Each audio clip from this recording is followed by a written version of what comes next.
உளுந்தம்பால் எப்படி செய்யணும்னு பார்ப்போம். ஃபஸ்ட்டு ஸ்டவ்வை பற்ற வைக்கக்கூடாது. ஒரு 3 டம்ளர் தண்ணி எடுத்துக்கோங்க. எடுத்துகிட்டு இதை போட்டு அப்படியே கட்டி இல்லாமல் கரைச்சிக்கோங்க. கட்டி இல்லாமல் கரைச்சிக்கிட்டு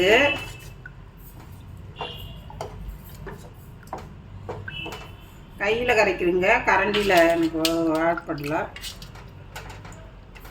ஆட்டம். இப்போ அடுப்பை ஆன் பண்ணிக்கலாம்.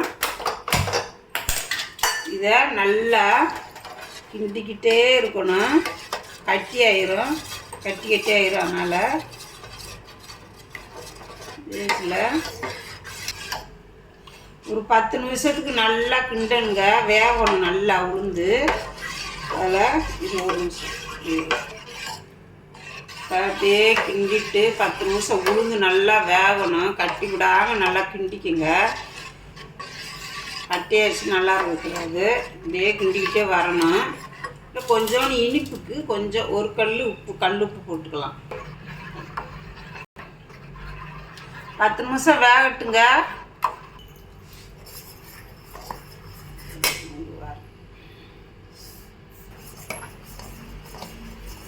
நல்லா கிண்டிக்கிட்டே இருக்கணுங்க. நல்லா கெட்டியாக வரும்.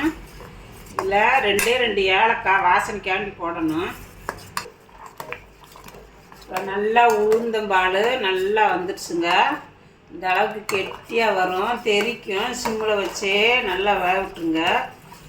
ஒரு 7 ஸ்பூனு நாட்டு சர்க்கரை, நீங்கள் வெல்லைன்னா போட்டுக்கலாம். போட்டு நெய் ஊற்றி கூட இது பண்ணிக்கலாம். நான் நாட்டு சர்க்கரை போடுறேன். போட்டு இந்த நாட்டு சர்க்கரை நல்லா கரையணுங்க. நாட்டு சர்க்கரை நல்லா கரைஞ்சிடுச்சு. இந்த அளவுக்கு நல்லா வெந்துச்சுங்க. நான் 1/2 முடி தேங்காய் எடுத்து பால் எடுத்து இந்த அளவுக்கு வச்சுருக்கேன். 1/2 முடிங்க கெட்டி பால்.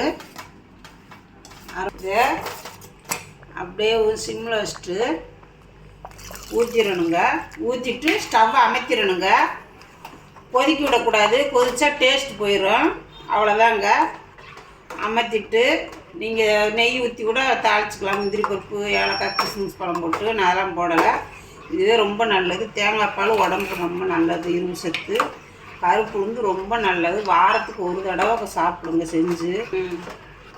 இதே வீட்டில் செஞ்சு சாப்பிட்டு பாருங்கள். வாரத்துக்கு ஒரு நாள் ரொம்ப நல்லாயிருக்கும். ஆரோக்கியமாக இருக்கும்.